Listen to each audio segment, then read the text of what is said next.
Hey there. My name is Taylor. This is Hack and Company at RE/MAX River City, and it has been an exciting time in real estate. We have been seeing all kinds of hot market characteristics that we normally only see or hear about in places like Toronto and Vancouver.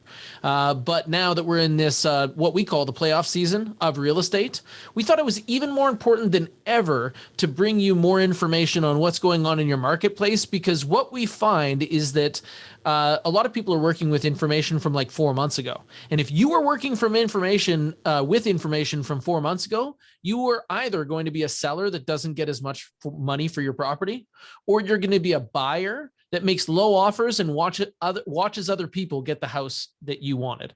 Really, we want to make sure that you don't miss the one. We want to make sure that you don't pay too much, and we want to make sure that you don't miss out on realizing the full potential of this hot market if you are a seller coming to it. So thank you everybody for joining me today on our team here. I love to see you guys and talk about this a little bit more openly than we have before, because honestly, we do this all the time, where we sit down and talk about what's happening and who it's affecting and so on. That's one of the big advantages of being a real estate team. But let's get into a little bit on what happened in March. We just saw the Edmonton Real Estate Association release the information, all the statistics package for what happened in March. And reading through that, are you guys surprised that more people don't read that? Because I'm going to tell you, it's awful to read through. Like, it looks like a PDF document from someone who doesn't like you. And it looks like homework, and we wanted to change that. So let's dig into this a little bit, because we're feeling this really hot market. We're seeing multiple offers. What are you guys seeing out there? Like, really, if you're out there booking showings and you call 10 agents to say, I got people that want to see this place, what do they give you as response? It's pending. I'd say 6 or 7 out of 10 are pending already. Yeah, the dreaded P word. Every time I pick up the phone, pending. Yeah. Yeah. Tony, you're saying half of the places that you're calling. Yeah, half or more than half for sure. More than half. So if you have some clients that need to get into a place, they need to buy something, what are you guys doing to basically increase their chances? But you definitely have to be out there on, if you're watching properties, day 0 would be an awesome day to go. And so flexibility is definitely the key. Yeah, Doro, there's so many people out there that don't even know what day 0 is, because they be scrolling, right? Yep. They be scrolling on the public websites, wearing out their thumb. Like, how often does the average person look at real estate? Because we have a great website that people check into, and we have a very good situation with our technology, so we can actually see what they're checking out and what they favorite, because we want to make that follow-up to be empathetic. Like, hey, if you're looking at real estate right now, that's probably a time that you're available to talk about real estate. And we see people that are coming onto our website like 3, 6, 8 times a day. That must be every single one of their breaks, right? Absolutely. Man, and to be walking into these places on day 3 where it's already gone, you didn't even have a shot. There's no way the seller can take your offer because it's pending. That's got to be rough. So what does it take for a market to actually look like this? Well, let's dig into it, because the first thing that you normally see when you're seeing a hot market is days on market takes a shift. What are you seeing when it comes to days on market? Yeah, so over the last like 3-4 months, days on market have been decreasing. It's great. Last month in March, the days on market was 42 days, and just that's down 10 from February. So steadily decreasing, and single detached homes are hot. Days on market for them are 37 days. So again, decreasing from 10 from the previous month. So wow, that's really interesting. So basically, if you were talking about over the winter, you saw some properties go over 60 days on market. They're sitting around for a couple of months. It's like the sellers trying to solve the market. They start a little bit higher in price, and then maybe they do 1 or 2 reductions if they're going to make it to average days on market. So it's normally like day 50 that these are going to be picked up if they're going to go off on day 60. So if they were to drop by 10%, they would lose 5 days. And you're saying that in the last 3 months, it's dropped 20%? yeah. Holy wow, you got to be fast. And single family homes are at 37? Mm-hmm. That's incredible. That means that the good stuff is gone in 14, right? Absolutely, yeah. The who here has landed a day 0 property recently? Who here has sold a listing day 0 in the last 2 weeks? Yeah, like this is the stuff that we're regularly seeing on the market right now. And you really got to be able to kind of prepare for these things. What else have you noticed when it came to, like, you saw that there was a pretty big difference between houses and condos when it came to days on market? Looks like houses are kind of leading the charge, hey? Yeah, definitely. Condos and straight after that would be duplexes and townhouses. They're very close. Again, 39 days were their days on market for March, and that's down 10 from the previous month. So they're doing very well as well. Man, I'm starting to feel the pinch there, because I think that some of these people that maybe are choosing duplexes right now would have chosen single family like last year. But now the single family, if they're shopping at their pre-approval range, the multiple offers are just going to escape them. So those situations are really changing how people look at real estate. That's interesting. Where, like, really, when we see the shift, buyers and sellers, that's probably the biggest news in real estate right now. What are you seeing there, Doro, when it comes to market demand? Oh, I see a lot of demand, and the supply is low. So right now I see 4 buyers for every home that is out there on the market, for every single family home. Right, playing into Kim's numbers there with the average days on the market. So while these get lower, we don't have the supply, but the demand is very high for these. And we haven't seen a strong market like this for the past 5 years. So it was a buyer's market, and suddenly, for the first time since 2014, it's the seller's advantage. That's incredible. So we save a lot of people the homework on this stuff, because it's actually an algorithm called months of inventory. How exciting does that sound? But you summarized it so well. Basically, there used to be a situation where it was a buyer's market. And what that means is that when buyers were approaching a property, if they didn't get the deal that they wanted, there were so many properties to choose from. Let's just keep shopping, right? And now, if they took that same strategy, they would never get to buy a house. Look, And you so have I think that that's the biggest realization, is that buyers are going to have to be a little bit more compliant. And that means that sellers that are in these high demand points should be a little bit more confident, right? yes, they should be. Absolutely.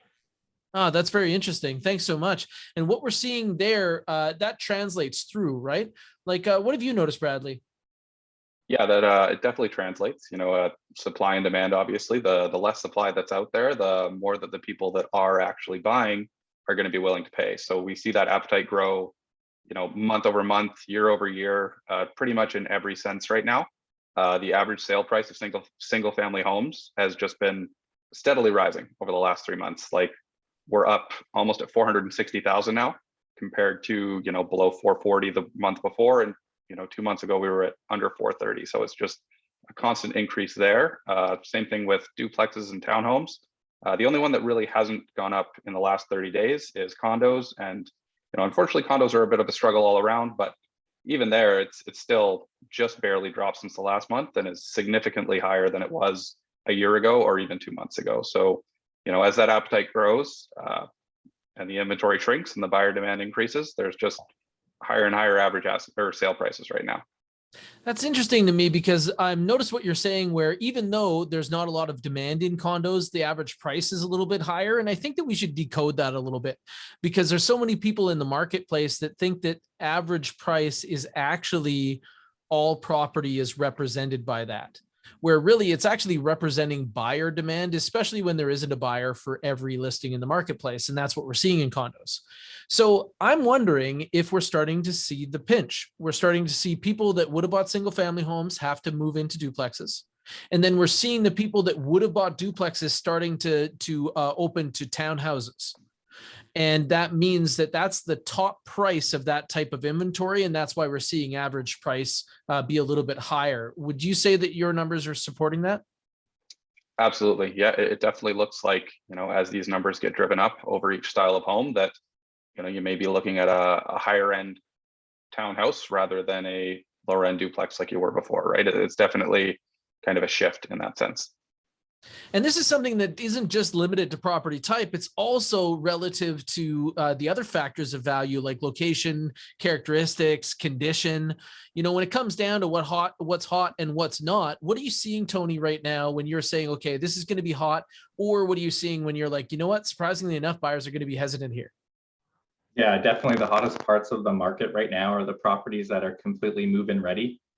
They have great characteristics like main floor dens or upstairs bonus rooms or finished basements with extra bedrooms. Large yards have been getting a huge premium right now, and a lot of buyers are looking for that so that their kids have room to play, and they can use all the space in their home more effectively. And that's been super hot. Like those are the day zero ones popping off the market. And then the part of the market that's really cold would be the homes where you walk in and it feels like grandma's house, or you can tell that it hasn't been maintained. So maybe there's some dated features like the sunrise lights in the kitchen, or maybe there's lots of oak everywhere and carpet that's been looks like it's astroturf now. Fixer uppers, those ones are tending to sit around a little bit longer. That's kind of what we're seeing right now.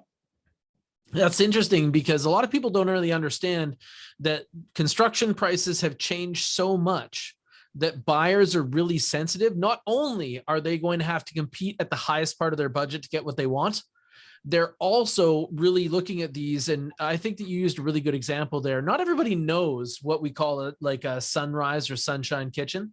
And what they're defined by is one of those oak encased places. They were like the cat's pajamas when they first got released. They would take your entire ceiling and they would make it look like it was a skylight according to 1970s technology. Really, it would be buzzing, awful fluorescent lights. But at that time, that was pretty brilliant. And they would then encase the whole thing in oak. And really, when buyers are approaching this property, that's where their biggest question marks are. Is like, how do I even get this out? Like, this kitchen is the ceiling now, And I think that creates something that might be out of reach for the average family when it comes for the projects that they want to take on. So if you had a buyer that was approaching the market and they had a property that was pretty good everywhere else, the kitchen is a heart of a home. I think it's worth talking about what's available out there, because I want you to know this. The construction cost on that sunrise kitchen was way higher than an IKEA kitchen. Do you guys agree? But which property would get a higher sale price? Somebody that had a current IKEA kitchen with granite countertops and stainless appliances, or somebody that has one of these oak kitchens? Yeah, definitely the IKEA. Yeah, like make the change. It's actually so inexpensive to take a look at that based on some of the things that are happening now, that you can get soft close and everything for a fraction of the cost of what that used to be. And from buyer demand, buyers like it. Buyers like having a new current kitchen with good storage ideas and so on. But what else are you guys seeing? Like really, when it comes down to what I've noticed is that there's so many properties coming through the market. Like sales to listing right now is like 7 out of 10 single family properties, month in, month out. You get 10 properties in. Oh, as I smoke my microphone, you get 10 properties in, and you get like only 3 left at the end of the month. And the 3 that you have remaining might have things that they need. They might need a renovation. They might need somebody to take a look at these properties, or they might need significant changes even to make them livable. Like we see a lot of things out there, right? And so I'm wondering where this is going to take place. But that's what Bradley was saying too, is he was saying that, we're not seeing the average price speak to what the demand is when it comes to condos right now. And I can say that even though we're saying single family houses, like 7 out of 10 of them are gone month in or month out, it's only 4 out of 10 condos. But it's almost 7 out of 10 duplexes now. And that's something that's changed over the last few months. Like really just a few months ago, it was 5 out of 10 of them, even 4 out of 10 of them 3 months ago that would have been spoken for at the end of the month they were listed. And now that's not the case. So really, when you take a look at this holistically, for every 10 properties that get listed, and I've been focused on this, like I've been keeping an eye on this week over week. And last week we saw 1375 listings. And if we just used round numbers and said that was 1,000, well, then we would say, okay, about 600 of those are going to go, right? Last week it was 774. So I don't think that we're talking like right now, we are talking about the March stats, but we take a more of a detailed look at this. So we see what's happening right now. And what we want to change is we want to turn these stats into stories. We want to help more people understand these so more people can make better decisions and achieve their goals, because this is the largest business of being a family. This is the largest piece of business. And if you do well here, it's going to mean more vacations. Once those are a real thing. It's also going to mean that you have more options overall. So when you guys are taking a look at sellers approaching this market right now, what do you think? Like, what do you think the great advice is for this changing turbulent market? Be ready for showings. You know, do what you can to get ahead of it for photos and be ready for show like the first day you're on the market. Have that great first impression as they walk up to your property, and then as they walk in, just make it feel like it's could be their next house. Yeah, I think that that's a big one. Kim, you actually asked some clients to leave town for the weekend? Yeah, just this past weekend, they new to the market, they left, and we day zero, we got multiple showings all through the weekend, and we went to multiple offers. So they left, and it went pending. So really good. Oh, that's awesome. Great to hear. And multiple offers are always a wonderful thing. What else do you think as far as sellers approaching the market? I like what you were talking about, Tony. Day zero is so important right now because that's when you're going to get the most attention. That's your most likelihood to go into multiple offers. And on day zero, if your pictures look like a crime scene and you're like, just put the white outline where the body was, sir. You know, if they're all dark, you're not going to get as much traffic. Like, we have a tough time convincing people to go see great houses with bad pictures. Agreed? Great. Absolutely.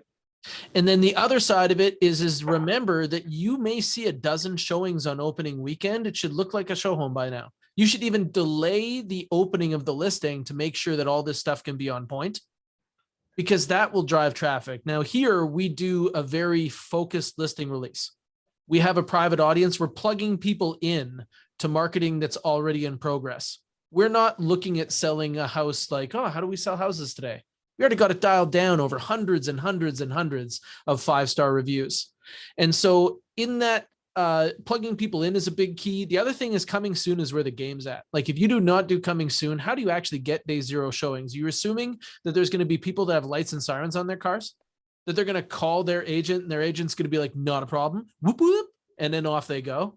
I don't know if anybody's faster than people on this team right now when it comes to getting people into showings. Like, a lot of the time, you know, if somebody were to contact us in the morning and they have a hot listing they want to go see, there's somebody here that can take them in the evening. And so there's some things here that that are a little bit different that way. And that's what's giving our sellers such a, you know, better experience overall. But buyers are the people that we're really concerned about right now. We're seeing like almost what's trending in places that have had this market, this hot market for longer than we have. They're calling it buyer abuse. But I don't know if we'd go as far as to say abuse right now, but we definitely say less consideration, right? So when buyers are approaching this market, are you really suggesting that they go into the basement, dig out the hockey equipment, get suited up and game on, or what do you guys see? I would definitely think you should get your game on you know, if I find a property for you that I think that would be fitting and I'm calling you up, I really don't want to hear, hey, let's do this in 4 days. It'll be gone. And what I also see is when I'm out with buyers and showing homes, is like I'm handing the doorknob over to the next agent if it's a real good property. Okay, who's seen lineups here in the last couple of weeks? Who's gone to a property and been in a lineup to get a showing? Multiple times. Everyone has been multiple times in a lineup to show property. And really, how do your buyers feel when they're opening this stock and then they're leaving and they're literally like just handing the key box over to the next people in a row? Do they like, does that not contribute to the pressure? Absolutely. They're feeling the squeeze. They come out and they're walking through a crowd of people like, oh God, how much money does that one have? What about that one? Like, it's definitely an interesting experience.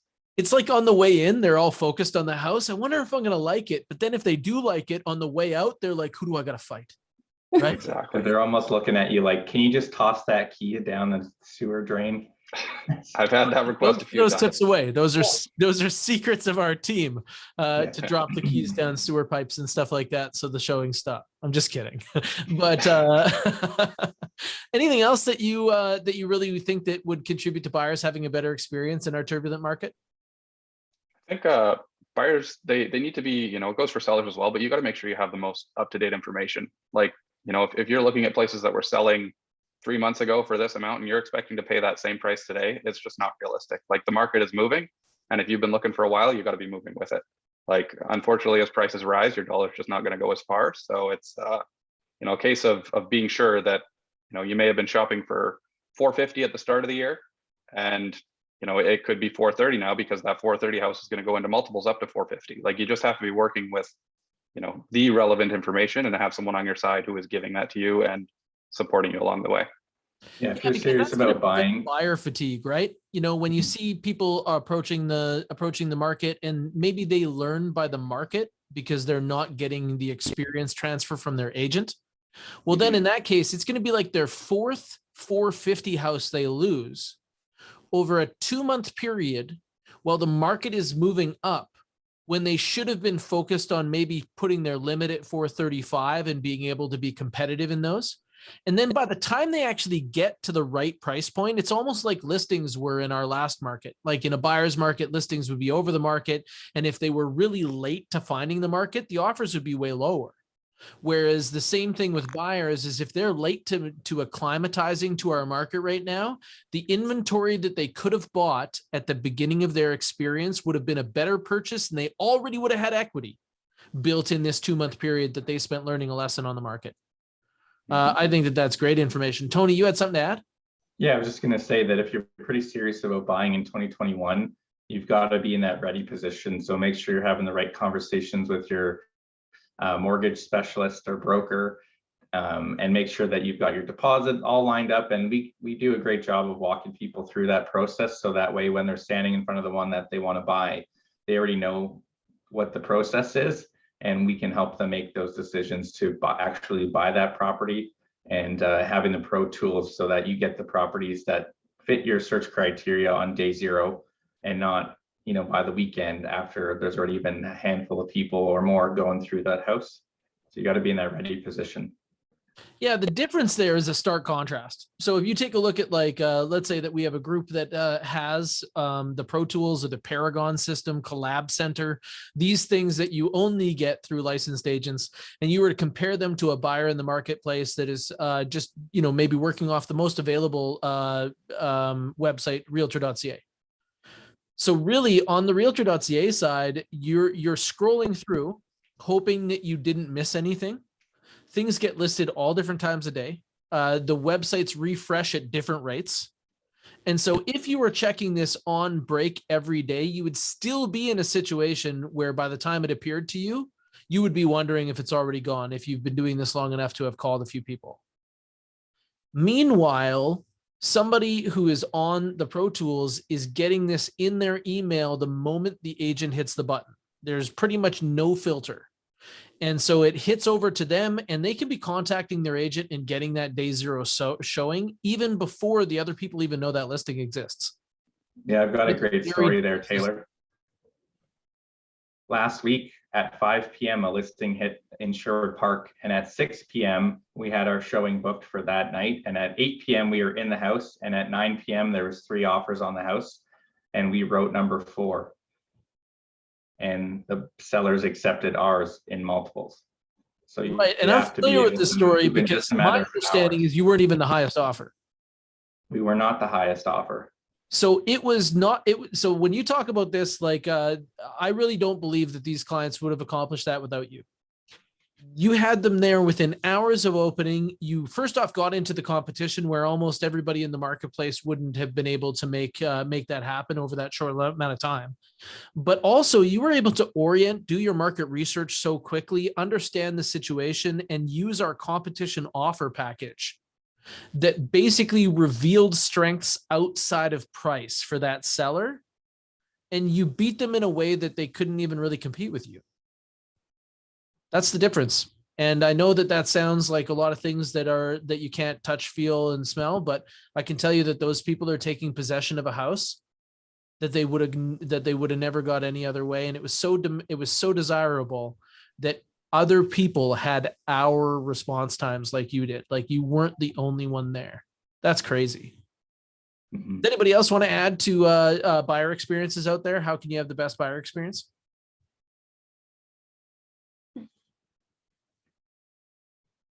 I'm going to talk Doro, we were talking about market demand and being that it's a seller's market. part of winning is an agreement, right? Like getting the sellers what they want so that they can be in competition. And I'm thinking that like in that scenario, we would really want them to understand what other properties are selling for. Because how many people are approaching real estate right now being like, okay, it's listed at 400. Like, I wonder what a deal is. And it's like, well, a deal is you might be able to buy it at 425 if it's in Sherwood Park or St. Albert and it's a renovated bungalow. Let's be honest.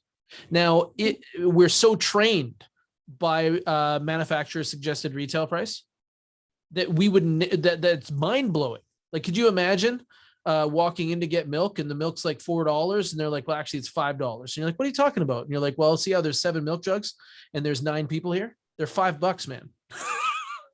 And that would be mind blowing, but that's what we're dealing with in real estate right now, and knowing where list prices are and where they're going to sell. Now, collectively, somebody might be like, hey, you guys should just set proper list prices.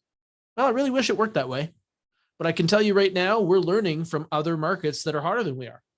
And like where the average price is $1 million right now is Toronto, and Toronto is the epicenter of craziness when it comes to COVID style real estate. And what they're telling us is that if you bring a property to the market at 1 million, it will sell for 1.3. But if you take the same property to the market at 1.3, it'll be ghost town until you match the manufacturer's suggested retail price that everybody has agreed on, and then let them fight over it. Isn't that interesting? But that's such a powerful tool, is to be able to learn from other places, to have like who else has a competition offer package? Like, who's been in multiples and seen a competition offer package like ours?